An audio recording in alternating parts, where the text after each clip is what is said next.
सहनाववतु सहनौ भुनक्तु सह वीर्यं करवावहै तेजस्विनावधीतमस्तु मा विद्विषावहै। ॐ शान्तिः शान्तिः शान्तिः।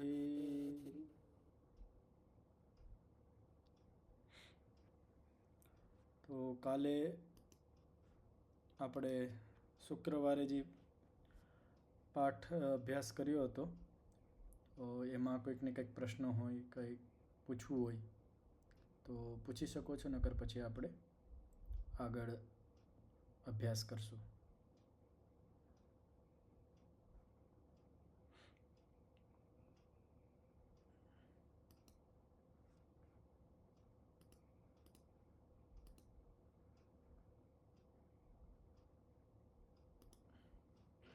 ઓમ. હા જી પ્રહલાદભાઈ બોલો. વિકલ્પ વૃત્તિ પર થોડું ધ્યાન આપવું પડશે. હા, વિકલ્પ વૃત્તિ હું આખી નવેસરથી સમજાવું છું. ઓલાથી છેલ્લે થોડોક સમય ઓછો હતો તો શીઘ્રતામાં થોડીક જલ્દીમાં હતા, તો સ્પીડમાં થઈ ગઈ. તો આ થોડોક એને વિસ્તારથી સમજવાનો પ્રયાસ કરશું. તો વિકલ્પ વૃત્તિનું સૂત્ર છે શબ્દ જ્ઞાનાનુપાતી વસ્તુ શૂન્યો વિકલ્પ. વ્યાસભાષ્યની અંદર સન પ્રમાણોપારોહી તો કહે છે કે જે આ વિકલ્પ વૃત્તિ છે એ પ્રમાણ વૃત્તિની અંદર નથી આવતી, એટલે પ્રમાણ વૃત્તિથી જુદી છે.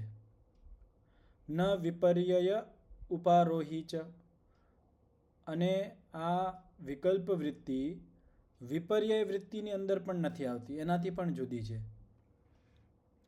તો એનું સ્વરૂપ શું છે વિકલ્પ વૃત્તિનું? અહીંયા શબ્દ છે વસ્તુ શૂન્યત્વે અપી, એટલે કે વસ્તુનો અભાવ હોવા છતાં શબ્દ જ્ઞાન મહાત્મ્ય નિબંધનો વ્યવહારો દૃશ્યતે. વસ્તુનો અભાવ છે છતાં પણ શબ્દ જ્ઞાનના મહાત્મ્યના કારણે, મહાત્મ્યના હિસાબે આ લોકમાં ઘણા બધો વ્યવહાર થાય છે. વસ્તુનો અભાવ છે, લેકિન આપણે વસ્તુની કલ્પના કરીને એ વસ્તુ માટે આપણે શબ્દ પ્રયોગ કરીને ઘણો બધો વ્યવહાર કરતા હોઈએ છીએ. તદ્યથા ચૈતન્યમ પુરુષસ્ય સ્વરૂપમ ઇતિ. હવે આ ઉદાહરણને સમજવા માટે આપણે શું કરશું? બે પ્રકારના ભેદ કરશું. એક હોય ભેદની અંદર અભેદનો વ્યવહાર કરવો, અને બીજી વસ્તુ હોય અભેદની અંદર ભેદનો વ્યવહાર કરવો. આ ધ્યાનથી સમજવાનો પ્રયાસ કરજો, એટલે વિકલ્પ વૃત્તિ સમજમાં આવી જશે. મેં પહેલું વાક્ય કીધું ભેદની અંદર અભેદનો વ્યવહાર કરવો. ભેદ એટલે બે વસ્તુ જુદી જુદી છે અને આપણે એને એક માનીને વ્યવહાર કરતા હોય લોકમાં. બંને વસ્તુમાં ભેદ છે, બંને વસ્તુ ભિન્ન છે, બંને વસ્તુ જુદી છે, લેકિન આપણે બંને વસ્તુને અભેદ કરીને એક સ્વરૂપમાં કરીને વ્યવહાર કરતા હોઈએ છીએ. તો જ્યારે બંને વસ્તુ જુદી જુદી છે અને આપણે એક વસ્તુ કરીને આપણે વ્યવહાર કરીએ તો ગમે એક વસ્તુ આપણે શબ્દમાં નથી બોલવાના. એ જે શબ્દને નથી બોલતો એ વસ્તુનો અભાવ છે. ઉદાહરણથી આ હું સ્પષ્ટ કરું છું. જેમ કે કોઈ માણસનો હાથ ભરી ગયો હતો, તો બીજા માણસે એને પૂછ્યું કે તમારા હાથમાં શું થયું છે? તો સામેવાળાએ કીધું કે મારો હાથ પાણીથી ભરી ગયો છે. મારો હાથ પાણીથી ભરી ગયો છે. તો સામેવાળો બી પણ સમજી ગયો. હવે આ વાક્ય જો કે મારો હાથ પાણીથી ભરી ગયો, પાણી કોઈથી બારી શકે?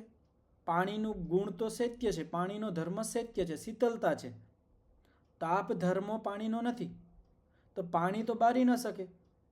તો પાણીથી મારો હાથ બળી ગયો એનો મતલબ શું છે કે પાણીની અંદર જે પાણી ગરમ હતું, એટલે પાણીની અંદર જે અગ્નિ તત્વ હતો એ અગ્નિ તત્વથી મારો હાથ બળી ગયો છે. તો અહીંયા મેં શેનો વ્યવહાર કરેલા? વાક્યની અંદર કેનો વ્યવહાર થયો? ભેદની અંદર અભેદનો વ્યવહાર થયો. એટલે અમે પાણીની અંદર અગ્નિનું સ્થાપન કરીને વાક્ય કહી દીધું અને સામેવાળો સમજી પણ ગયો. આ વાત બધાને સમજમાં આવી? ભેદની અંદર અભેદનો વ્યવહાર. અને આપણે ઘણી વખત આપણે કહેતા હોય અને બીજા સમજી પણ જાય છે. તેવી જ રીતે હજી એક ઉદાહરણ આપું. આપણે ક્યાંક જતા હોય, રોડ ઉપર ઊભા હોય, આપણે ક્યાંક રિક્ષા પકડવી હોય, આમથી રિક્ષા નીકળતી હોય, આપણે શું કહીએ? એ રિક્ષા ઊભી રહે, ઓ ઓટો ઓટો ઊભા રહે. આપણે એ રીતના કહીએ. આપણે ઓટોવાળાને નથી કહેતા, રિક્ષાવાળાને નથી કહેતા કે એ રિક્ષાવાળા ઊભા રહે. આપણે શું વ્યવહાર કરીએ છીએ અમુક વાર વાક્યમાં? એ રિક્ષા. આપણે એ રીતે ઉચ્ચારણ કરીને એને રોકીએ છીએ. તો ત્યાં આપણો જે રિક્ષા શબ્દ છે એ શેના માટે છે? રિક્ષાવાળા માટે છે. તો ત્યાં રિક્ષા અને રિક્ષાવાળો, જે રિક્ષાનો ચાલક છે, બંને અલગ અલગ છે, બંને જુદા છે, બંને વસ્તુ જુદી છે, પણ આપણે અભેદનો વ્યવહાર કરીએ છીએ. અભેદનો વ્યવહાર એટલે ખાલી રિક્ષાને આપણે કહીએ છીએ કે એ રિક્ષાવાળા રોકાઈ જાય. એનો ભાવ શું છે? આ વાક્યનો વાસ્તવિક અર્થ શું છે? કે એ રિક્ષાવાળા તું રિક્ષાને લઈને રોકાઈ જા, આ અર્થ છે. લેકિન આપણે ભેદની અંદર અભેદનો વ્યવહાર કરીએ છીએ. આ વિકલ્પ વૃત્તિ છે. આપણે એક વસ્તુનો અભાવ બતાવી દીધો છે. આપણે એક જ વસ્તુનો આધાર માનીને આપણે વ્યવહાર કરીએ છીએ. તો આવી રીતના આપણે ઘણા બધા લોકની અંદર વ્યવહાર કરતા હોય, જેમાં ભેદની અંદર અભેદનો વ્યવહાર કરીને આપણે ઘણા બધા વાક્યોનું ઉચ્ચારણ કરતા હોય. આ વાક્ય હું પાછું દોહરાવું છું. ભેદ એટલે બંને વસ્તુ અલગ અલગ છે, પૃથક છે, જુદી જુદી છે, છતાં પણ આપણે વ્યવહારમાં બંને વસ્તુનું એક સંજ્ઞાથી નામ લઈને અભેદ વ્યવહાર કરીએ છીએ. તેવી જ રીતે અભેદ વસ્તુનો ભેદમાં વ્યવહાર કરીએ છીએ. અભેદ વસ્તુ એટલે જો વસ્તુ એક છે, જુદી જુદી નથી, વસ્તુ એક જ છે, લેકિન આપણે કલ્પના કરીને એ વસ્તુનો ભેદ વ્યવહાર કરીએ, એટલે એક જ વસ્તુનો બે ભાગ કરી દઈએ. વાસ્તવિક સ્થિતિ શું છે? એ વસ્તુ એક જ છે, વસ્તુ બે નથી. વસ્તુ એક છે, લેકિન આપણે વ્યવહાર માટે, સમજવા માટે, સમજાવવા માટે એ જે એક વસ્તુ છે એને જુદી જુદી કરીને આપણે વ્યવહાર કરીએ છીએ. અને જ્યારે એક વસ્તુને જુદી કરીએ એટલે બે સંજ્ઞા થઈ, બે શબ્દો થયા. એટલે એક શબ્દ અને બીજો બે શબ્દ જ્યારે થયા તો એક શબ્દ જે આપણે ઉચ્ચારણ કરશું એ વસ્તુ શૂન્ય છે, એટલે વસ્તુનો અભાવ હશે, કારણ કે વસ્તુ એક જ છે, વસ્તુ બે નથી. ઉદાહરણ તરીકે હવે તમને આ ઉદાહરણ સમજમાં આવી જશે.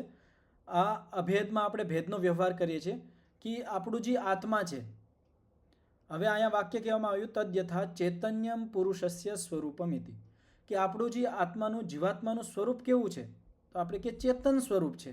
જેમ હું કહું આ માઉસ છે, આ માઉસનું સ્વરૂપ કેવું છે? તો આપણો જડ છે, આ માઉસ જડ સ્વરૂપ છે. તેવી જ રીતે આત્માનું સ્વરૂપ શું છે? તો આપણે કહીએ કે આત્માનું સ્વરૂપ ચેતન સ્વરૂપ છે. તો આપણે આત્મા અને આત્માનું સ્વરૂપ જુદું જુદું છે કે એક છે? આત્મા અને આત્માનું સ્વરૂપ આ બંને વસ્તુ જુદી જુદી છે કે એક જ છે? એક જ વસ્તુ છે. આત્મા અને સ્વરૂપ કોઈ અલગ નથી.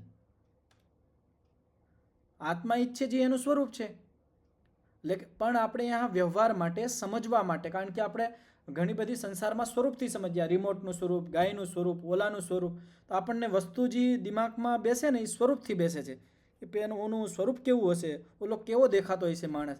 આપણે બધા એકબીજાને ઓળખીએ છીએ એ સ્વરૂપના હિસાબે ઓળખીએ છીએ. તો આપણી બુદ્ધિનો એવો સ્વભાવ બની ગયો છે કે આપણે બધી વસ્તુ સ્વરૂપથી જ સમજમાં આવે છે.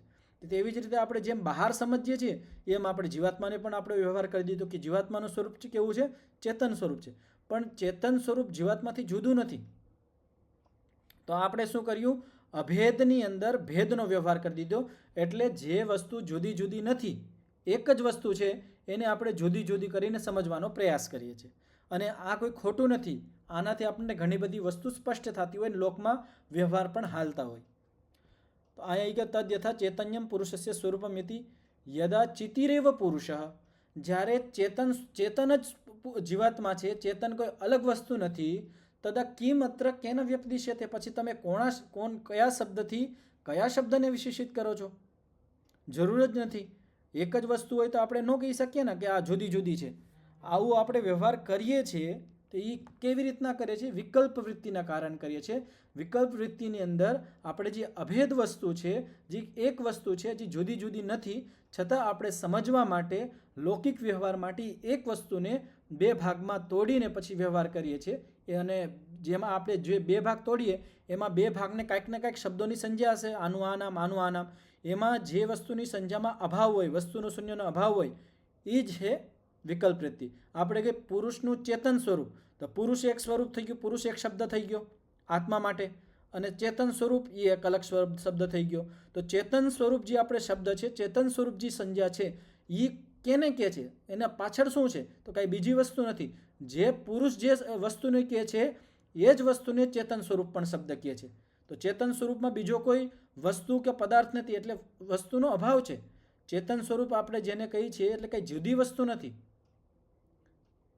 તો જ્યારે આપણે એક અભેદમાં ભેદનો વ્યવહાર કરીએ છીએ ત્યારે વિકલ્પ વૃત્તિના હિસાબે કરીએ છીએ. તેવી જ રીતે યથા ચૈત્રસ્ય ગો. હવે જો અહીંથી સ્પષ્ટ થઈ જશે. હું એમ કહું છું કે ચૈત્ર નામના માણસની ગાય, ચૈત્ર નામના માણસની ગાય જ્યારે હું કહું તો ચૈત્ર નામનો માણસ જુદો છે અને ગાય જુદી છે. આપણે ના ને ની આવા શબ્દ પ્રયોગ કરીએ ને તો કાંઈક ને કંઈક સંબંધ હોય. હિન્દી મેં કાકે કી કરતે અને ગુજરાતીની અંદર ચૈત્ર નામના માણસની ગાય, આપણે નીનો પ્રયોગ કર્યો. આ ષષ્ઠી વિભક્તિ કહેવાય. તો ષષ્ઠી વિભક્તિ કહેવાય એટલે બે જુદી જુદી પદાર્થ આપણને મગજમાં બેસે. તો તેવી જ રીતે જેમ અહીંયા ચૈત્ર અને ગાય આ બંને જુદા જુદા પદાર્થો છે, જુદી જુદી વસ્તુઓ છે, તેવી જ રીતે પુરુષનું જીવાત્માનું ચેતન સ્વરૂપ. તો આ નું શબ્દ આપણે પ્રયોગ કર્યો એટલે ષષ્ઠી વિભક્તિનો પુરુષનું જીવાત્માનું ચેતન સ્વરૂપ. તો ષષ્ઠી વિભક્તિનો પ્રયોગ કર્યો જેમ આપણે અહીંયા કર્યો હતો. તો જેમ ચૈત્ર અને ગૌ એ જુદી જુદી વસ્તુ છે, તેવી જ રીતે આત્મા અને ચેતન સ્વરૂપ એ બે જુદા જુદા છે તો એ નથી, એ એક જ છે. તથા હજી એક ઉદાહરણ આપે છે. આ પ્રતિ ઉદાહરણ હતું. આનું પ્રતિ ઉદાહરણ એને કહેવાય કે આ તો કહેવાય ઉદાહરણ. આ સિદ્ધાંતને સમજવા માટે, વિકલ્પ વૃત્તિને સમજવા માટે ચિતિરેવ પુરુષ, આ તો સિદ્ધાંતનું ઉદાહરણ છે. પ્રતિ ઉદાહરણથી હું વસ્તુ સ્પષ્ટ થઈ જાય. પ્રતિ ઉદાહરણ એટલે વિપરીત ઉદાહરણ. તથા પ્રતિષિદ્ધ વસ્તુ ધર્મા નિષ્ક્રિય પુરુષ. હવે અહીંયા પણ એક વસ્તુ સમજવામાં આવે કે આપણો જે જીવાત્મા છે એ પ્રતિષિદ્ધ વસ્તુ ધર્મા છે. જેમ આપણે ગમે એ વસ્તુ હોય એ કાંઈક ના કાંઈક એમાં ધર્મ હોય. ધર્મ હોય એટલે એ જડ ધર્મવાળો હોય, એનો આકાર હોય, એવો કાંઈક ના કાંઈક ધર્મ હોય. લેકિન જીવાત્મા કેવો છે? પ્રતિષિદ્ધ ધર્મ. એ ધર્મવાળો નથી. એમાં કંઈક જડ ધર્મ હોય કાં પછી એ કંઈક કરતું હોય એવી રીતનું નથી. એ કેવો છે? નિષ્ક્રિય છે, એટલે ક્રિયાથી હાવ રહિત છે. હવે જ્યારે હું કહું છું કે જીવાત્મા નિષ્ક્રિય છે, તો હું જ્યારે કહું નિષ્ક્રિય છે તો આ એક ક્રિયા છે. આપણે વ્યવહારમાં તો એમ જ કહીએ ને કે નિષ્ક્રિય છે. તો નિષ્ક્રિય છે એટલે કોઈ નવી ક્રિયા નથી. હું એમ કહું કે જીવાત્મા સુખનો અનુભવ કરે છે. આ વાક્ય જ્યારે હું કહું છું તો એક ક્રિયાને આપણે ખબર પડે છે કે સુખની અનુભૂતિ કરે છે, જીવાત્મા એક ક્રિયા કરે છે. રામ ભોજન ખાય છે એટલે આપણે કહીએ કે રામ જમે છે, તો જમે છે એટલે ક્રિયા કરે છે. હું એમ કહું કે રામ નિષ્ક્રિય છે, તો નિષ્ક્રિય છે એટલે શું? કે રામ કાંઈ ક્રિયા નથી કરતો, ક્રિયા રહિત છે. તો આપણે ક્રિયા રહિતને બતાવવા માટે પણ ક્રિયાનો પ્રયોગ કરીએ છીએ. લેકિન વાસ્તવમાં અહીંયા ક્રિયા છે યા ક્રિયાનો અભાવ છે? આ વસ્તુ સમજમાં આવે છે.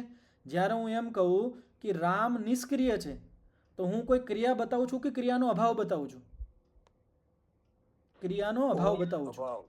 એટલે આ વસ્તુનો અભાવ થયો ને. વસ્તુ એટલે ગમે એ હો શકે, ક્રિયા હો શકે, કર્મ થાય, ગમે એ વસ્તુ હોઈ શકે. તો જ્યારે હું એમ કહું કે રામ નિષ્ક્રિય છે, આ માઇક બંધ કરી લેજો મણિક. હા, તો જ્યારે હું એમ કહું કે રામ નિષ્ક્રિય છે, જ્યારે હું આ વાક્ય કહું છું તો એનો મતલબ શું થયો? કે જે નિષ્ક્રિય શબ્દ છે એ ક્રિયા રહિતતાને બતાવે છે. અહીંયા નવી ક્રિયા નથી બતાવતો, એટલે અહીંયા વસ્તુનો અભાવ છે છતાં આપણે પ્રયોગ કરીએ છીએ. તેવી જ રીતે તિષ્ઠતિ બાણ, હું કહું છું બાણ રોકાઈ ગયું, એટલે હું એમ કહું બાણ રોકાય છે. બાણ આમ જાતું હતું, અમે કીધું રોકાય છે આમ. તો હું જ્યારે આમ કહું કે બાણ રોકાય છે એટલે હું નવી ક્રિયા તમને બતાવું છું કે ક્રિયા નથી થતી એ બતાવું છું. જ્યારે હું કહું બાણ રોકાઈ ગયું, એ બાણ રોકાય છે, બાણ રોકાઈ જશે, તો હું શું બતાવવા માંગુ છું કે એની અંદર જે ગતિક્રિયા હતી ને એ ગતિક્રિયા પૂરી થઈ જશે. હું કંઈ નવી ક્રિયાનું વિધાન નથી કરતો આ વાક્યની અંદર. છતાં આપણે કેવો વ્યવહાર કરીએ છીએ કે તિષ્ઠતી રોકાઈ જાય છે, આપણે એને ક્રિયા માનીએ છીએ. ત્યાં ક્રિયા છે જ નહીં, ત્યાં નિષ્ક્રિયતા છે, રોકાય છે, ક્રિયાની નિવૃત્તિ થાય છે, ગતિ ક્રિયાની નિવૃત્તિ થાય છે. છતાં આપણે ગતિ ક્રિયાની નિવૃત્તિ માટે પણ ક્રિયાનો પ્રયોગ કરીએ છીએ. વાસ્તવમાં અહીંયા ક્રિયા નથી, અભાવ છે. તો આ વિકલ્પ વૃત્તિનું સ્વરૂપ હતો. આ બધાને સ્પષ્ટ થયું? આમાં કોઈને કાંઈ પ્રશ્ન હોય તો પૂછી લ્યો, નકર હજી હું આને વિસ્તાર કરીશ. ગમે એ થોડીક પણ તમને કોઈ અસમંજસ હોય, સંશય હોય તો પૂછી શકો છો, તો આગળ હજી વિષય આપને સ્પષ્ટ થશે. જી પ્રહલાદભાઈ. ઓમ જી આચાર્યજી જી નમસ્તે. નમસ્તે જી. જે જી જે બે ઉદાહરણ આપ્યા ને, હા એમાં બે વસ્તુને એક બતાવી કે ગર્ભ પાણીથી દાઝી ગયો, હા પણ એમાં કઈ સમજણ ના પડી કે એનું ઉદાહરણ ફિટ કેવી રીતે બેસે છે. હા, એમાં શું છે, અહીંયા આ શાસ્ત્રની અંદર આની અંદર શેના ઉદાહરણ આપ્યા? અહીંયા જે ઉદાહરણ આપ્યા ને, ચિતિરેવ પુરુષ, નિષ્ક્રિય પુરુષ, તિષ્ઠતિ બાણ, આ 3 ઉદાહરણ છે અહીંયા ટોલ. આ જે 3 ઉદાહરણ અહીંયા આપ્યા છે, આ શેના આપ્યા છે? અભેદમાં ભેદનો વ્યવહાર. એટલે વસ્તુ એક છે, એને જુદી જુદી કરીને એનો વ્યવહાર કરવો. અને મેં તમને આ ઉદાહરણને સમજાવવા માટે આપણે લોકમાં એક હજી પ્રયોગ કરીએ છીએ. એમાં આપણે શું કરીએ છીએ કે ભેદનો અભેદ વ્યવહાર કરીએ છીએ. એટલે વસ્તુ બે જુદી જુદી છે, એને આપણે અભેદ રૂપમાં વ્યવહાર કરીએ છીએ.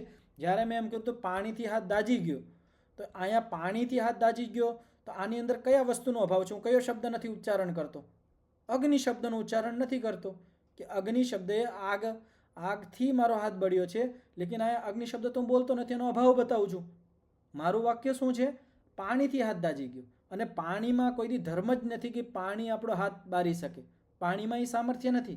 પાણીનું ધર્મ છે શીતલતા, એ હાથ ન બારી શકે. હાથ આપણો બારી શકે અગ્નિ. અને આપણે વાક્યનું શું ઉચ્ચારણ કર્યું કે પાણીથી મારો હાથ બળી ગયો, પાણીથી. તો આપણે અહીંયા કયા વસ્તુનો અભાવ કર્યો? અગ્નિ વસ્તુનો. જી નરેશભાઈ. આચાર્યજી, આ વૃત્તિનો આપણે જે આ યોગિક ક્રિયાઓ છે કે યોગને લગતી ક્રિયાઓ કરી, એમાં કઈ જગ્યાએ ઉપયોગ આવશે ટૂંકમાં? એ અહીંયા જે ઉદાહરણ દીધું, આમાં વધારેમાં વધારે પ્રયોગ આવશે ચિતિરેવ પુરુષ. આપણે ઘણી વખત એવું મનમાં વિચારી લઈએ છીએ કે હું આત્મા છું અને મારું સ્વરૂપ જુદું છે.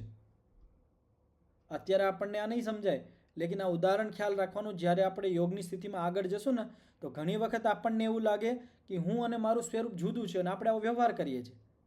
તો જ્યારે આપણે આ વ્યવહાર કરીએ ને કે જીવાત્મા ચેતન સ્વરૂપ છે, જીવાત્માનું સ્વરૂપ ચેતન સ્વરૂપ છે, એટલે આ વાક્ય ખોટું નથી. આપણે સમજાવવા માંગીએ છીએ કે જીવાત્માનું સ્વરૂપ કેવું છે? ચેતન સ્વરૂપ છે. તો ઘણી વખત માણસને શું સમજાય કે જેમ ચેત્ર નામના માણસની ગાય જુદી છે, તેવી જ રીતે જે આ પુરુષ છે, જીવાત્મા છે, એનું ચેતન સ્વરૂપ જુદું હશે.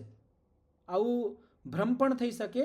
એના માટે અહીંયા કહેવામાં આવ્યું છે કે આ જે વ્યવહાર છે એ અભેદની અંદર ભેદનો વ્યવહાર છે, અને આ વિકલ્પ રીતિ છે. આ કોઈ ખોટું નથી, લેકિન આનો વ્યવહાર થાય છે. નરેશભાઈ, આ વાત સમજાણી? હા હાજી. તો બીજું એક ઉદાહરણ એ બેસી શકે ને, ઈશ્વર નિરાકાર છે, તો નિરાકાર ને ઈશ્વર બે? બિલકુલ. ઈશ્વર આપણે કહીએ કે ઈશ્વર કેવો છે? આનંદ સ્વરૂપ છે. ઈશ્વરનું સ્વરૂપ કેવું છે? આનંદ સ્વરૂપ છે. એટલે આપણને શું લાગે? ઈશ્વર, હા, આપણને એવું લાગે કે ઈશ્વર અલગ છે અને એનું આનંદ અલગ છે. આ બે ભ્રમ થાય માણસને. આપણે આપણો મગજ જો ને, આપણે કેવી રીતના કરતા હોય કે માણસ અત્યારે સુખી છે ને પછી દુઃખી છે, એટલે અલગ અલગ બદલાતું હોય. પરમાત્માની તો આવી સ્થિતિ નથી. પરમાત્મા તો નિત્ય આનંદ સ્વરૂપ છે. એટલે પરમાત્માથી આનંદ જુદો ન કરી શકીએ આપણે. એટલે પરમાત્મા અને એનું આનંદ સ્વરૂપ આ એક જ વસ્તુ છે. કોઈ એમ કે મેં પરમાત્માને તો પ્રાપ્ત કરી લીધો, લેકિન એનું સ્વરૂપને હજી પ્રાપ્ત નથી કર્યું. કોઈ એમ કે મેં પરમાત્માને આનંદ સ્વરૂપને પ્રાપ્ત કરી લીધો, પરમાત્માની મને આનંદની અનુભૂતિ થાય, લેકિન પરમાત્માની પ્રાપ્તિ મને નથી થઈ, તો આ વાત ખોટી કહેવાશે. બંને વસ્તુ એક છે. પરમાત્મા અને પરમાત્માનું આનંદ સ્વરૂપ, આ બે વસ્તુ જુદી જુદી નથી, એક જ વસ્તુ છે. લેકિન આપણે વિકલ્પ વૃત્તિમાં ઈશ્વરને સમજવા માટે આ પ્રયોગ કરીએ છીએ. અહીંયા પછી કહેવામાં આવ્યું ગતિ નિવૃત્તો ધાત્વર્થ માત્રમ ગમ્યતે. એટલે અહીંયા જે આ તિષ્ઠતિ બાણ સ્થાસ્યતિ સ્થિત ઇતિ, આ જે વાક્ય કીધું હતું એની અંદર જે આમ કે બાણ રોકાઈ જાય છે, એટલે બાણ રોકાઈ જાય એ હું કહું છું. એના માટે હું ગતિ ક્રિયાની નિવૃત્તિ કરું છું, કોઈ નવી ક્રિયા નથી કરતો. તો ગતિ નિવૃત્તો ધાત્વર્થ માત્રમ ગમ્યતે, ન તો નૂતના ક્રિયા, એટલે કોઈ બીજી નવી ક્રિયા નથી અહીંયા. તથા અનુત્પત્તિ ધર્મા પુરુષ ઇતિ ઉત્પત્તિ ધર્મસ્ય અભાવ. આ ધ્યાનથી સમજજો. જ્યારે હું એમ કહું કે જીવાત્મા કેવો છે? અનુત્પત્તિ ધર્મવાળો છે. એટલે જીવાત્મા કોઈ દી ઉત્પત્તિ ન થાય. જીવાત્મા અનંત છે, એની કોઈ દી ઉત્પત્તિ નથી થતી. તો હું વાક્ય હું કહું છું, જીવાત્મા અનુત્પત્તિ ધર્મવાળો છે. તો આ હું જીવાત્માનું કોઈ જુદું ગુણ યા ધર્મ બતાવું છું. જેમ હું કહું કે જીવાત્મા કેવો છે? શુદ્ધ છે. આપણે પાછળ આવ્યું હતું ને ચિત્તિ શક્તિ શુદ્ધા, તો ચિત્તિ શક્તિ એટલે આપણે જે જીવાત્મા છે એ શુદ્ધ છે. તો શુદ્ધ તો એનું ધર્મ છે, એનું ગુણ છે. તેવી જ રીતે હું એમ કહું કે આપણું જે આ જીવાત્મા છે એ અનુત્પત્તિ ધર્મ છે. એટલે કોઈ નવો ધર્મ બતાવું છું? નહીં. હું ધર્મની નિવૃત્તિ કરું છું. કે જેમ આ બધા સાંસારિક પદાર્થો દ્રવ્યો ઉત્પત્તિ ધર્મવાળા છે, તેવી રીતે જીવાત્મા ઉત્પત્તિ ધર્મવાળો નથી. હું ઉત્પત્તિ ધર્મનો મનાઈ કરું છું. લેકિન આપણે સમજમાં શું આવે કે અનુત્પત્તિ ધર્મ એટલે કોઈ બીજો નવો ધર્મ બતાવવામાં આવે છે. અનુત્પત્તિ ધર્મ એટલે જેમ મેં કીધું કે જીવાત્મા શુદ્ધ, તો શુદ્ધ સ્વરૂપ એનું શુદ્ધ અલગ આપણને ખબર છે. તે અનુત્પત્તિ ધર્મ એટલે ઉત્પત્તિ ધર્મથી રહિત. હું એનો એક ધર્મનો નિષેધ કરું છું, કોઈ નવો ધર્મ નથી બતાવતો. તો અહીંયા પણ વસ્તુનો અભાવ છે. કયા વસ્તુનો અભાવ છે? ધર્મનો અભાવ છે. હું ઉત્પત્તિ ધર્મનો અભાવ બતાવું છું, નવો ધર્મ નથી બતાવતો. છતાં આપણે કહીએ કે ઈશ્વર કેવો છે? અમર છે. આપણે ઈશ્વરને કહીએ ને ઈશ્વર કેવો છે? અમર છે. તો આ ઈશ્વરનો ગુણ છે. આપણે એમ કહીએ કે ઈશ્વર મરણ ધર્મથી રહિત છે. આપણે નવું ગુણ નથી બતાવતા કે આ બધા સંસારમાં જે જીવો છે એ મરી જાય છે, લેકિન ઈશ્વર નથી મરતો, ઈશ્વર અમર છે. ઉત્પત્તિ ધર્મસ્ય અભાવ માત્રમ એવ ગમ્યતે ન તુ પુરુષાન્વયી ધર્મ. પુરુષાન્વય એટલે પુરુષની અંદર, જીવાત્માની અંદર કોઈ નવો ધર્મ આમાં અમે નથી બતાવતા. ઉત્પત્તિ ધર્મ, અનુત્પત્તિ ધર્મ, પુરુષ, આવું જ્યારે હું વાક્ય કહું કે આપણો જે જીવાત્મા છે એ અનુત્પત્તિ ધર્મવાળો છે, એટલે હું પુરુષની અંદર એટલે જીવાત્માની અંદર કોઈ નવા ધર્મને સ્થાપિત નથી કરતો, નવા ધર્મની જાણકારી નથી આપતો. પણ હું એ કહેવા માંગુ છું કે પુરુષ ઉત્પત્તિ ધર્મથી રહિત છે. તસ્માદ વિકલ્પિત સધર્મ. પણ આપણે એવી કલ્પના કરી લઈ છીએ કે જીવાત્માનું ધર્મ કેવું છે? અનુત્પત્તિ ધર્મ એ જીવાત્માનું છે. આપણે એને એક જુદો ધર્મ માની લઈએ છીએ. આવું આપણે કલ્પના કરીએ છીએ. તો તસ્માદ વિકલ્પિત સધર્મ તેન ચ અસ્તિ વ્યવહાર ઇતિ. અને આવા આપણા ઘણા બધા લોકમાં આપણે વ્યવહાર કરીએ છીએ આ વિકલ્પ વૃત્તિના હિસાબે. ત્યાં કંઈ વસ્તુ નથી, લેકિન આપણો શબ્દ હોય છે. અને વસ્તુ નથી ને શબ્દ હોય છે અને વસ્તુનો અભાવ છે, એનું નામ જ વિકલ્પ વૃત્તિ. જેમ આપણે જ્યાં જ્યાં ઈશ્વર અમર છે, અજર છે, આ બધા શું છે? આ વિકલ્પ વૃત્તિનો તો પ્રયોગ છે. આપણે કે આ ઈશ્વર અમર ધર્મવાળો છે, એટલે ઈશ્વરની અંદર અમર ધર્મ છે. એટલે ઈશ્વરની અંદર અમર ધર્મ એટલે શું? અમર ધર્મ કોઈ નવો ધર્મ છે? નવો ગુણ છે ઈશ્વરનો? નહીં, નવો ધર્મ નથી. પણ આપણે જે મરણ ધર્મ જીવાત્મા છે એનાથી આપણે કહીએ કે જેમ જીવાત્મા મરણ ધર્મવાળો છે, તેવી રીતે ઈશ્વર મરણ ધર્મવાળો નથી. વાત સમજાય છે? આ બધાને આ વાત સ્પષ્ટ થઈ? ઓમ જી પ્રહલાદભાઈ. જીવાત્મા મરણ ધર્મ છે એવું આપણે કહ્યું તો કઈ જીવાત્મા મરણ ધર્મ છે? જીવાત્મા મરણ ધર્મ એટલે શરીર જ્યારે આપણે છોડીએ એને લઈને મારું આ વાક્ય છે, સાપેક્ષ વ્યવહાર છે. ઓમ તો જીવાત્મા પણ અનંત છે, કોઈ દી મરતો નથી. લેકિન હું જ્યારે એમ કહું કે જીવાત્મા મરણ ધર્મવાળો છે એટલે જીવાત્મા જે શરીર લઈને આવે છે ને છોડીને બીજા શરીરમાં જવું પડે છે, તેવી રીતે ઈશ્વરને ક્યાંય નથી જવું પડતું. જી જી જી જી. તો આપણે આ વિકલ્પ વૃત્તિનું સ્વરૂપ પૂરું થઈ ગયું. હવે ચોથી વૃત્તિ, નિદ્રા વૃત્તિ. નિદ્રા વૃત્તિનું સૂત્ર છે અભાવ પ્રત્યયાલંબના વૃત્તિ નિદ્રા. તો હું એક એક શબ્દ બોલું, સાંભળીને શુદ્ધ ઉચ્ચારણ કરવાનો પ્રયાસ કરજો. અભાવ પ્રત્યયા લંબના વૃત્તિર નિદ્રા. નિદ્રાની નિદ્રા. હા, નિદ્રા શબ્દ છે. આની અંદર જો કેટલા શબ્દ થઈ ગયા? અભાવ, પ્રત્યય, લંબના, વૃત્તિ અને નિદ્રા, 5 શબ્દો છે. અભાવ શબ્દનો તો આપને બધાને ખબર છે. હું એમ કહું કે અત્યારે મારા પાસે આ વસ્તુનો અભાવ છે, અત્યારે મારા પાસે થાળી નથી, કે ગમે એ વસ્તુ. આપણે અભાવ એટલે માઇક બંધ કરી લેજો મણી કાકા. હા, વસ્તુ ના હોય. એટલે વસ્તુનો અભાવ. माइक खुल रहा है, डिस्टर्बेंसेस बहुत आती हाँ हाँ कर दिए બંધ. તો આપણે જ્યારે એમ કહીએ કે અભાવ એટલે ગમે એ વસ્તુનો કંઈક અભાવ એમ કહી ને, એનું નામ અભાવ. તો ગુજરાતીમાં પણ આપણે વાપરીએ છીએ. અભાવ એટલે એ વસ્તુ નથી. બીજો શબ્દ છે અહીંયા પ્રત્યય. પ્રત્યય શબ્દના બે અર્થ હોય. આ પ્રત્યય શબ્દનો અર્થ ધ્યાનથી લખી લેજો. એક તો છે જ્ઞાન અને બીજું અર્થ છે કારણ. અહીંયા બંને અર્થને આપણે ઘટાડશું. આલંબના એટલે આશ્રય. આપણે કહીએ ને આલંબન, આનો મેં આશ્રય લીધો. આલંબના એટલે આશ્રય. અને વૃત્તિ એ તો આપણે બધાય પરિચિત થઈ ગયા છીએ. વૃત્તિ એટલે જ વ્યવહાર આપણો ચિત્તનો. અને નિદ્રા એ વૃત્તિનું નામ છે, નિદ્રા વૃત્તિ. હવે આની અંદર કહેવામાં આવે છે કે જ્યારે અભાવના કારણે, અભાવનું જે કારણ છે, અભાવનું કારણ શું છે? તમોગુણ છે. એ તમોગુણનો આશ્રય લઈને જે વૃત્તિ ઉત્પન્ન થાય છે એનું નામ નિદ્રા છે. એટલે આપણને જે નિદ્રા આવે છે કેના હિસાબે આવે છે? તમોગુણના આધારે આવતી હોય. નિદ્રાનું કારણ શું છે? તમોગુણ છે. તો અહીંયા પ્રત્યય એટલે કારણ, અભાવનું કારણ. કેના અભાવનું કારણ? અભાવનું કારણ એટલે ગમે જ્ઞાનના અભાવનું કારણ. અભાવના કારણ શું છે? અભાવનું કારણ આપણે કોઈ વસ્તુ ન સમજાતી હોય તો એની પાછળ હોય તમોગુણ. આપણે આમ શાંત થઈ ગયા, આપણે કંઈક સમજાતું જ ન હોય તો આપણા અંદર તમોગુણ વધી જાય. તમોગુણ વધી જાય એટલે આપણે અંદર જે વસ્તુ આવતી હોય દિમાગમાં, આપણે સાંભળતા હોય, સાંભળીને પણ ન સાંભળતા હોય, એટલે એ વસ્તુનો આપણે અભાવ થઈ જાય, જ્ઞાનનો અભાવ થઈ જાય. એટલે અભાવનો આશ્રય શું છે? કારણ શું છે? તમોગુણ. અને એ તમોગુણના હિસાબે જ્યારે વૃત્તિ ઉત્પન્ન થતી હોય એનું નામ નિદ્રા. ઘણી વખત આપણે કંઈક પાઠ આપણે સાંભળતા હોય, કંઈક પ્રવચન સાંભળતા હોય, અને જ્યારે આપણને સમજમાં ન આવતી હોય, રુચિ ન થતી હોય, તો આપણે એનાથી ડિસ્કનેક્ટ થઈ જાય. એટલે એ વસ્તુ આપણા સુધી ન પહોંચતી, અભાવ થઈ જાય. જ્યારે અભાવ થઈ જાય તો આપણે અંદર તમોગુણ વધે. અને જ્યારે તમોગુણના હિસાબે અભાવ થયો, તો જ્યારે તમોગુણ વધી ગયો તો હવે આપણને અહીંયા બેઠા બેઠા ઝોલા આવવા માંડે, નિંદ્રા આવવા માંડે, નિદ્રા વૃત્તિ ઉત્પન્ન થઈ જાય. અને બીજો જે અર્થ છે પ્રત્યય એટલે જ્ઞાન. અભાવનું જે જ્ઞાન, એક તો હોય અભાવનું જ્ઞાન, એક હોય ભાવનું જ્ઞાન. ઉદાહરણ તરીકે ધ્યાનથી સમજો.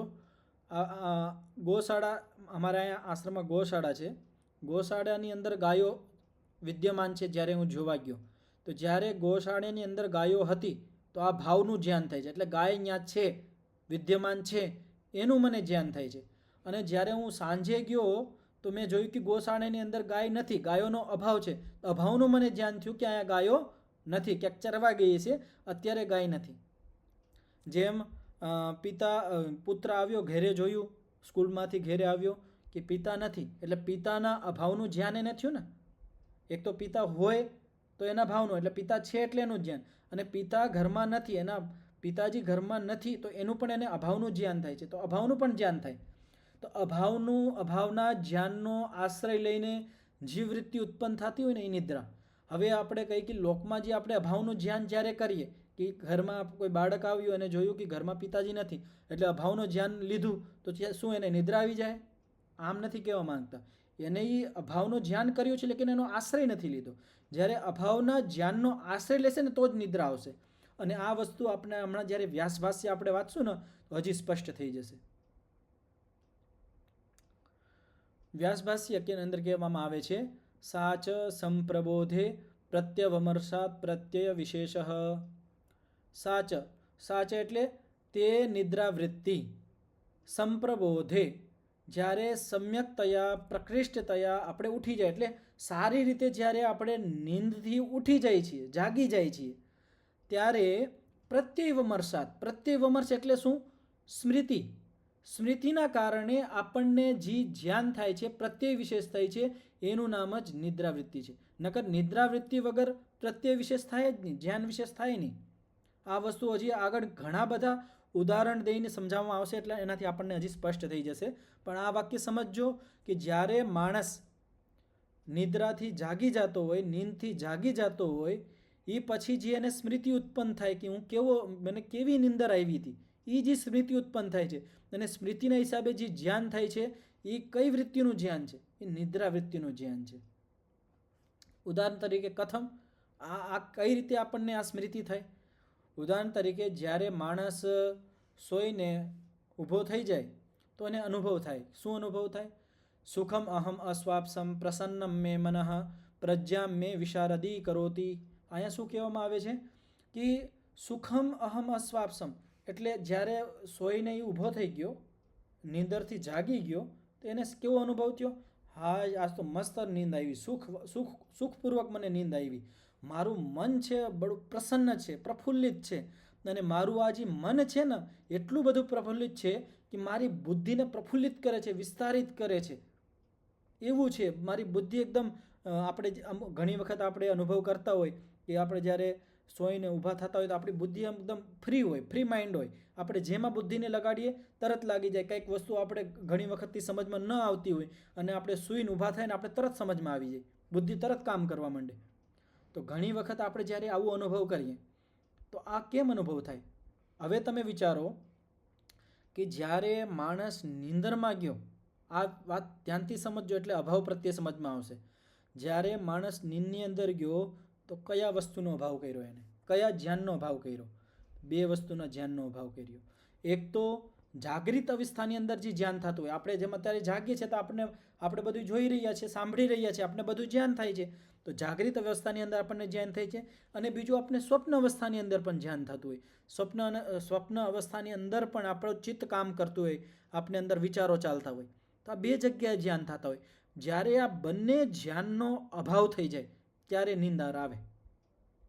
આપણે ઘણી વખત કહીએ ને કે હું તો સૂતો તો મને તો આ સ્વપ્ન આવતું હતું, તો એને સ્વપ્ન અવસ્થા કહેવાય. નિદ્રા અવસ્થાનું નામ શું છે? બીજું શાસ્ત્રીય નામ છે, ધ્યાન રાખજો બધા. નિદ્રા જે વાસ્તવિક નિદ્રા આવતી હોય, જ્યાં સ્વપ્ન અવસ્થા પણ બંધ થઈ જતી હોય, એ જે નિદ્રા છે એનું નામ છે સુષુપ્તિ અવસ્થા.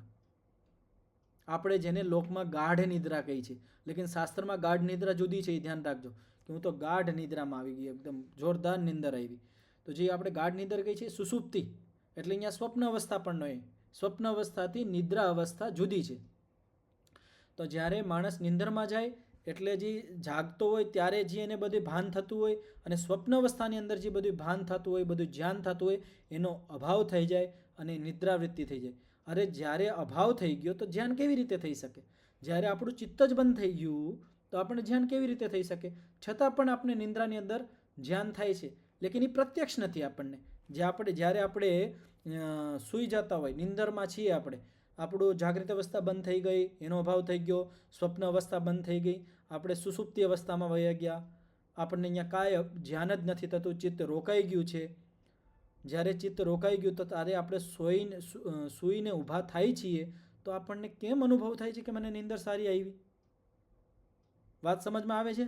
એટલે પ્રત્યક્ષ જ્યારે આપણે સૂઈ રહ્યા છીએ ત્યારે તો આપણને પ્રત્યક્ષ ધ્યાન નથી થતું કે મને નિંદર કેવી આવે છે, લેકિન આપણે જ્યારે સૂઈને ઊભા થાય છીએ ત્યારે આપણને ખબર પડે છે કે મને નિંદર કેવી આવી. આ સ્મૃતિ છે ને, આ સ્મૃતિ ક્યાંથી થાય? નિદ્રાથી તો થાય.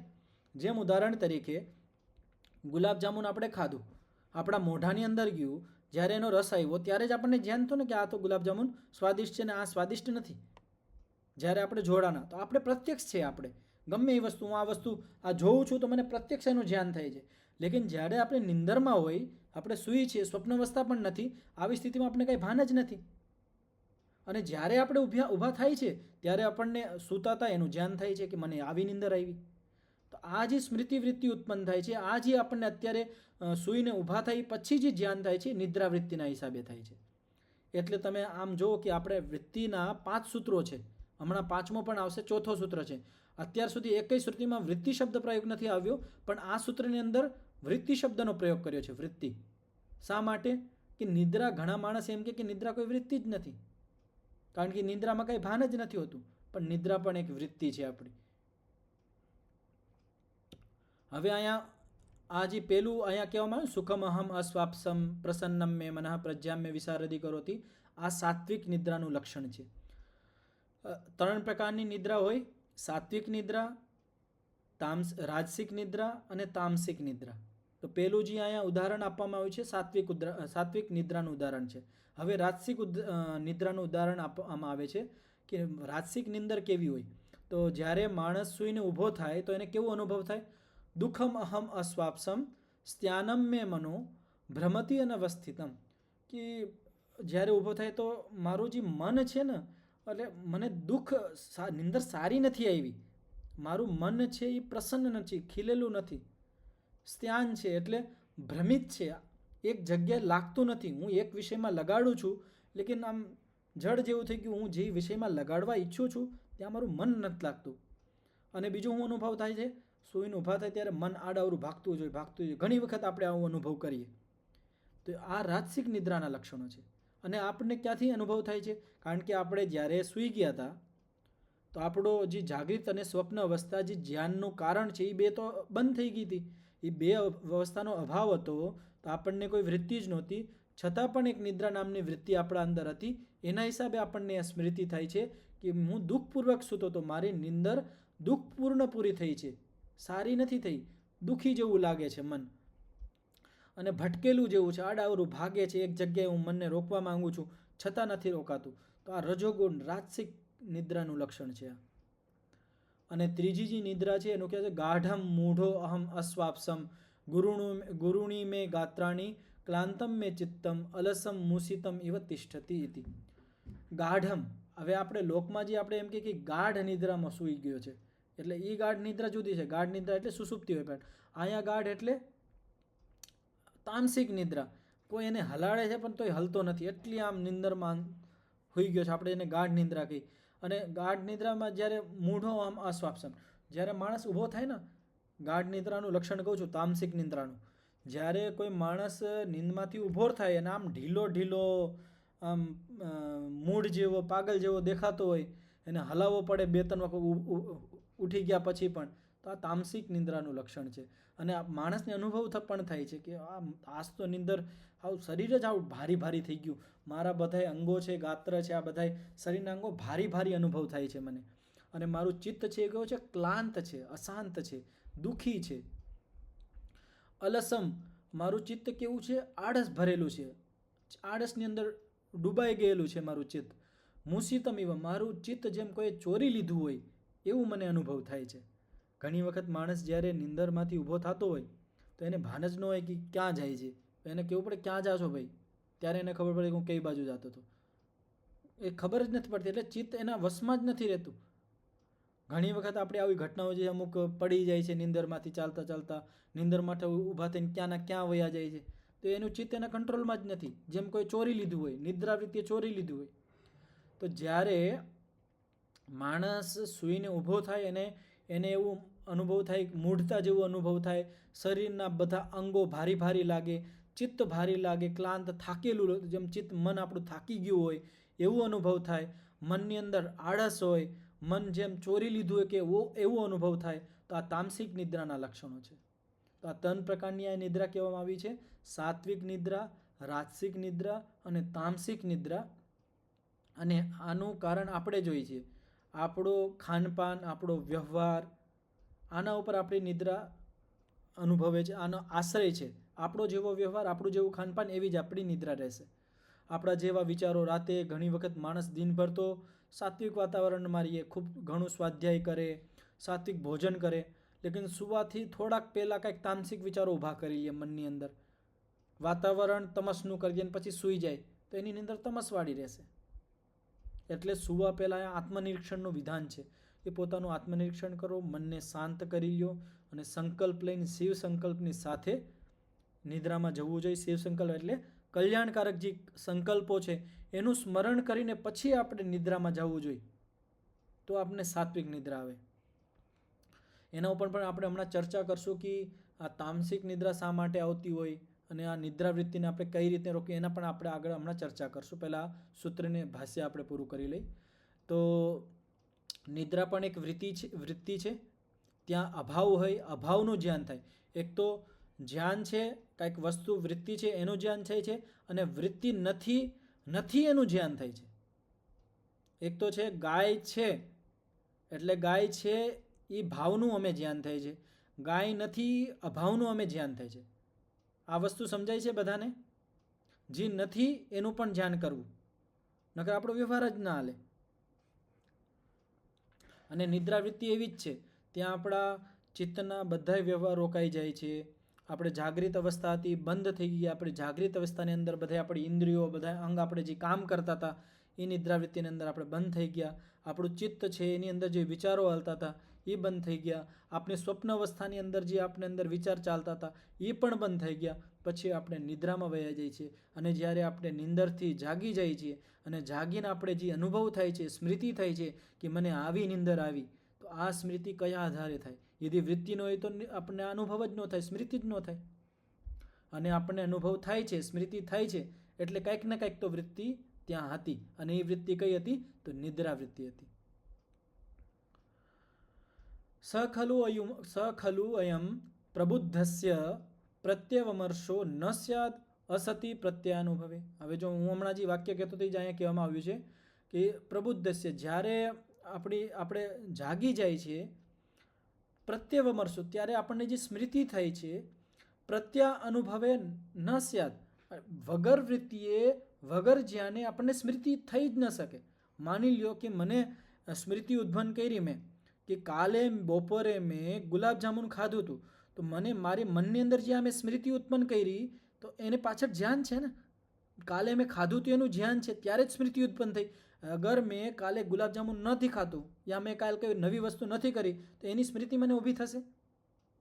માની લ્યો એક ઉદાહરણ તરીકે આપું, એ તમે એવી નવી જગ્યા છે કે માની લ્યો કે તમે ન ગયા હોય ક્યાંક ફરવા, એવી જગ્યા લઈ લો, ક્યાંક હિમાલયમાં લઈ લો કે કંઈક વિદેશમાં લઈ લો, જ્યાં ફરવા જ નથી ગયા અત્યાર સુધી, એનું એ જગ્યા વસ્તુ કાંઈ સાંભળ્યું જ નથી, તો તમને તમારા મનની અંદર, ચિત્તની અંદર એની કાંઈ સ્મૃતિ આવશે? નહીં આવે, સંભવ જ નથી. જ્યાં સુધી કાંઈ આપણને અંદર એનું ધ્યાન નહીં થાય ત્યાં સુધી આપણને અંદર સ્મૃતિ બનશે જ નહીં. સ્મૃતિ ત્યારે જ બને જ્યારે આપણે વિષય સાથે જોડાયા હોય, આપણે એ વસ્તુ સાથે જોડાઈને કાંઈક ધ્યાન કર્યું હોય.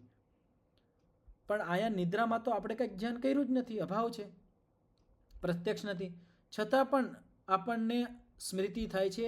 એનું સ્મૃતિનું કારણ શું છે? પ્રત્યય છે. પ્રત્યય એટલે ધ્યાન. કયું ધ્યાન? નિદ્રાવૃત્તિનું ધ્યાન. સખલ્વયમ પ્રબુદ્ધસ્ય પ્રત્યવમર્શો ન સ્યાદ અસતી પ્રત્યાનુભવે. કે આ જે પ્રત્યવમર્શ છે, પ્રત્યવમર્શ એટલે જે સ્મૃતિ છે, જ્યારે આપણે જાગી જાય છે અને આપણને જે સ્મૃતિ ઉત્પન્ન થાય છે એ વગર ધ્યાને વગર વૃત્તિએ સંભવ જ નથી કે આપણને સ્મૃતિ થાય છે. સ્મૃતિ થાય છે એટલે શું પાક્યું થયું? કે ત્યાં કંઈક ને કંઈક પ્રત્યય હતો, કંઈક ને કંઈક ધ્યાન હતું. એ શું ધ્યાન હતું? તો એ નિદ્રાવૃત્તિ હતી. તદ આશ્રિતા સ્મૃતયશ્ચ તદ વિષયા ન સ્યુ. અને આપણે યદિ ત્યાં કંઈક પ્રત્યય જ નથી તો આપણને જે સ્મૃતિ થઈ છે એ વિષયક ન હોવી જોઈએ. આપણે એમ કહીએ કે નિદ્રામાં કાંઈ વૃત્તિ જ નથી, નિદ્રા નામની કોઈ વૃત્તિ જ નથી, નિદ્રા નામનું આપણને કાંઈ ધ્યાન જ નથી થતું, તો સીધું કહેવામાં આવે કે પછી આપણે સ્મૃતિ જ ન થવી જોઈએ કે મને આવી નિંદર આવી, મારું મન આવું છે, મને આટલી સારી નિંદર આવી. આ સ્મૃતિ જ ન થવી જોઈએ. આ વિષયક સ્મૃતિ થાય છે એટલે આ વિષય સ્મૃતિનું કંઈક ને કંઈક આપણને ભાન થયું છે, કંઈક ને કંઈક ધ્યાન થયું છે, એ જ નિદ્રાવૃત્તિ છે. તસ્માત પ્રત્યય વિશેષો નિદ્રા. એના કારણે આ જે નિદ્રા છે એ પ્રત્યય વિશેષ છે, ધ્યાન વિશેષ છે, એક વૃત્તિ વિશેષ છે. સાચ સમાધૌ ઇતર પ્રત્યવન નિરોધવ્ય ઇતિ. અને આ જે આપણી જે નિદ્રાવૃત્તિ છે એ સમાધિની અંદર, એટલે આપણે જ્યારે ધ્યાન કરવા બેઠા હોય ત્યારે આ નિદ્રાવૃત્તિની જેમ આપણે બીજી વૃત્તિઓને રોકીએ છીએ તેવી જ રીતે આ નિદ્રાવૃત્તિને પણ રોકવી જોઈએ. આ વાક્ય બહુ ધ્યાનથી સમજજો. ઘણી વખત માણસ ઊંધું સમજી જાય છે કે નિદ્રાવૃત્તિને પણ રોકી લેવી જોઈએ, પછી સૂતો પણ નથી, ઓછું સૂવા માંડે કે ભાઈ આ નિદ્રાવૃત્તિ છે તો હું સમાધિ કેવી રીતના પ્રાપ્ત કરી. આ વાક્યને સમજજો કે શું કહેવામાં આવ્યું છે કે સમાધૌ. જ્યારે તમે સમાધિ માટે બેઠા હોય, ઈશ્વરના ધ્યાન માટે બેઠા હોય અને આપને નિંદર આવતી હોય તો એને રોકવાની, એ વૃત્તિ છે, એ નિદ્રાવૃત્તિને આપણે રોકવાની. જેમ આપણે બીજી વૃત્તિઓને રોકીએ છીએ. જ્યારે આપણે ઈશ્વરનું ધ્યાન કરવા બેસીએ છીએ તો પ્રમાણ વૃત્તિ, પ્રત્યક્ષ પ્રમાણ વૃત્તિ, અનુમાન પ્રમાણ વૃત્તિ અને આગમ પ્રમાણ વૃત્તિ જે ઉત્પન્ન થાય એને પણ આપણે રોકીએ છીએ. વિપર્ય વૃત્તિને રોકીએ છીએ, વિકલ્પ વૃત્તિને રોકીએ છીએ. તેવી જ રીતે જ્યારે આપણે સમાધિમાં બેઠા હોય, ઈશ્વરના ધ્યાન માટે બેઠા હોય ત્યારે यदि નિદ્રાવૃત્તિ ઊભી થાય તો એને પણ રોકવી જોઈએ. સમાધિ અવસ્થામાં, જાગૃત અવસ્થામાં, આપણે લૌકિક અવસ્થામાં તો નિદ્રાવૃત્તિ જરૂરી છે. એના વગર તો આપણું ચિત્ત અને શરીરની થકાન દૂર ન થઈ શકે. એટલે નિદ્રા તો લેવી જ પડશે. લેકિન નિદ્રાવૃત્તિ ક્યારે રોકવાનું કહે છે? જ્યારે આપણે સમાધિ, ઈશ્વરના ધ્યાન માટે બેઠા હોય ત્યારે જ્યારે આપણે અંદર નિદ્રાવૃત્તિ આવે છે તો એનો રોકવાનો પ્રયત્ન કરવો જોઈએ. પ્રયત્ન કરીને ધીમે ધીમે એને રોકી દે. અને વધારે કરતાં તમે અનુભવ કરશો કે જ્યારે માણસ અધ્યાત્મ બાજુ આગળ વધતો હોય, ધ્યાનમાં બેસતો હોય ત્યારે જ એને નિદ્રા આવે. કંઈક પ્રવચન સાંભળતો હોય, કંઈક સત્સંગ સાંભળતો હોય તો ઘણી વખત નિદ્રા આવી જાય. અમુક વાર સ્વાધ્યાય કરતાં એને નિંદર આવે, બીજી જગ્યાએ નહીં આવે. તો આ નિંદર શા માટે આવે છે? આના શું કારણો છે? આપણે કઈ રીતે આ નિંદરને રોકી શકીએ. હું ધ્યાનમાં બેઠો હોય તો મને ધ્યાનમાં જ્યારે બેઠો તો શા માટે નિંદર આવી જાય છે? જ્યારે હું આ યોગ દર્શનનો પાઠ કરતો હોય ત્યારે મને નિંદર આવવા માંડે છે. ઝોલા વર્ષે શા માટે આવતા હશે? પ્રવચન સાંભળો છો ત્યારે મને નિંદર આવે છે, શા માટે આવે છે? કયા કારણો હશે? તો આના વિશે કાલે આપણે વિચાર કરશું કે આ નિદ્રાવૃત્તિના કયા કારણો છે અને આપણે આ નિદ્રાવૃત્તિને કઈ રીતે રોકી શકીએ છીએ. તો આજનો પાઠ આટલો જ રાખીએ. સમય થઈ ગયો છે તો કાલે પછી આગળ આપણે નિદ્રાવૃત્તિ વિશે વિચાર કરીશું. ઓમ. 3 વખત શાંતિનું ઉચ્ચારણ કરીને આપણે આ પાઠનો વિરામ કરશું. ઓમ શાંતિ શાંતિ શાંતિ. સર્વેભ્યો નમઃ. બધાને સાદર નમસ્તેજી. નમસ્તેજી. બધાને નમસ્તેજી. નમસ્તેજી.